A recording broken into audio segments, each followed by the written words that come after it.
Hi. Some time ago, I provided what I said were, in my opinion, the 3 important keys to meditation. That being, number 1, pay attention. Number 2, it's about being, not about doing. And number 3, don't evaluate what you're doing in the process. I'd like to talk a little more about that third one, don't evaluate. This is a point that is particularly onerous for Western disciples who tend to be intelligent, well-educated, and have a variety of critical skills they're used to bringing to every topic. That isn't necessarily going to help you here.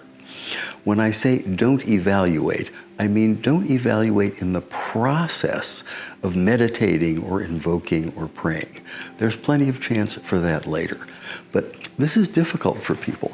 What often happens is that when they, let's talk about they, when they have an interior experience of some kind, not necessarily celestial fireworks, but any kind of important interior experience worth noting, the first thing that they tend to do is to try to describe it to themselves, to put words around it, to provide a narration or an explanation or a description.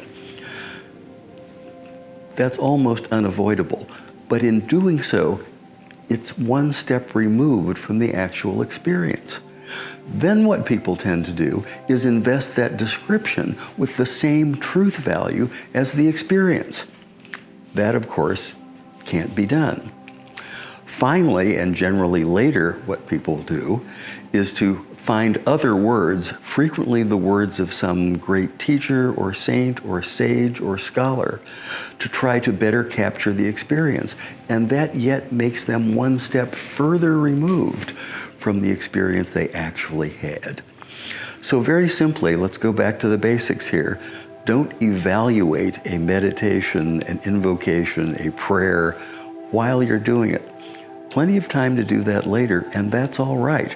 But when you're doing it, give all of yourself to the process. Evaluation, perfection, correction can all be done later. But when you're doing it, just do it.